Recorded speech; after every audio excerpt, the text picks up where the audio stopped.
JD Vance's British Sherpa chairs organisations funded by billionaires urging a second US civil war. We're going to read into this piece from Byline Times, you guys. Let's go.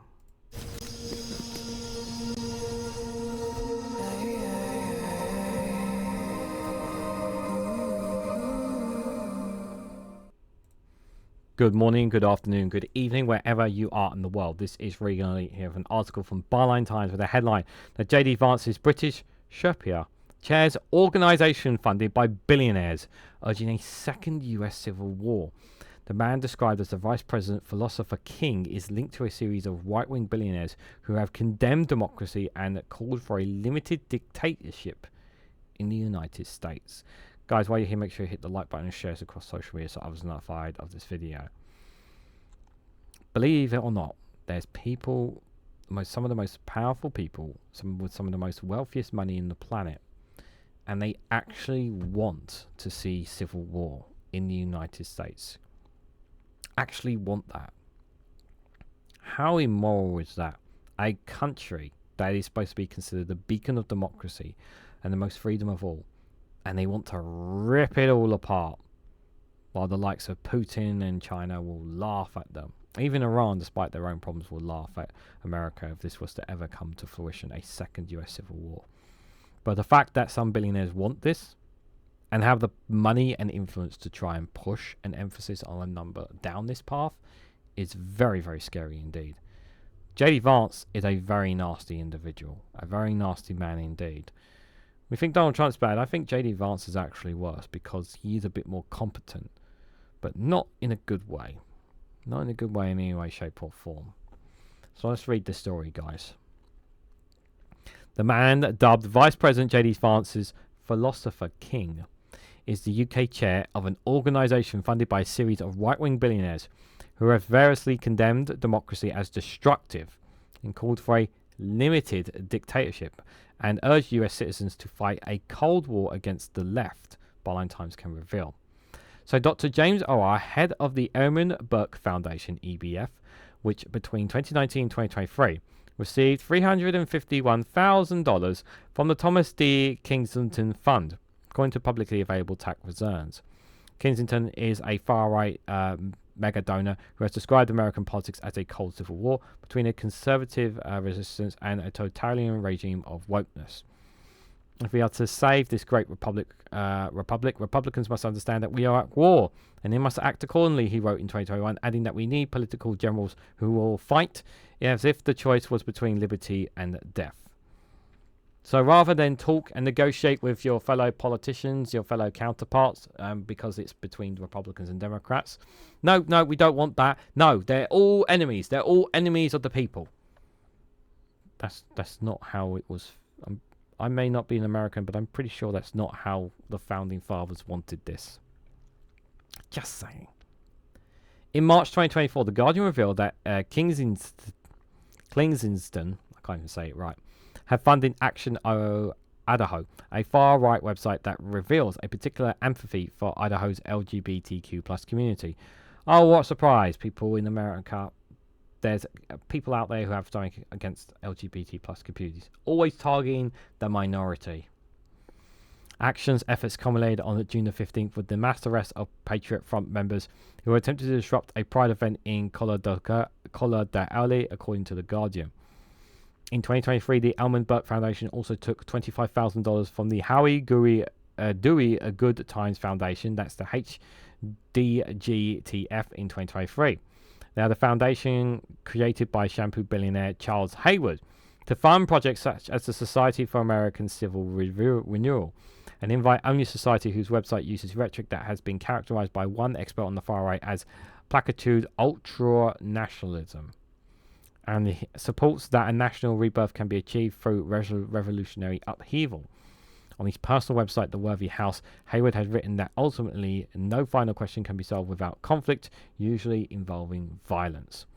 Hayward has also condemned democracy, writing in 2021 that the new government will be a protester of the collective of society in its spiritual aspects. It will represent a nation as it should be, not reflect the general will.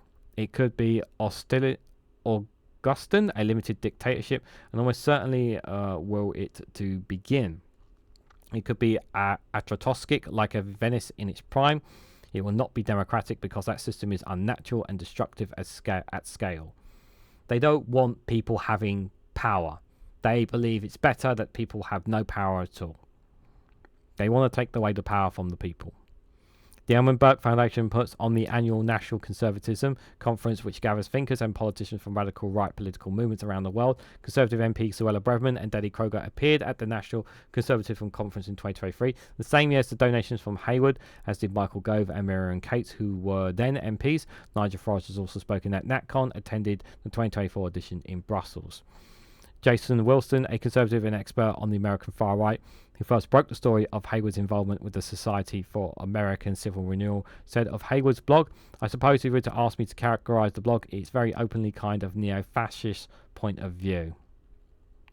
Wilson added by donating to NatCon, which is kind of successful donors like Hayward and Kensington get to have a say and shape the agenda of pretty large swathes of American right-wing politics.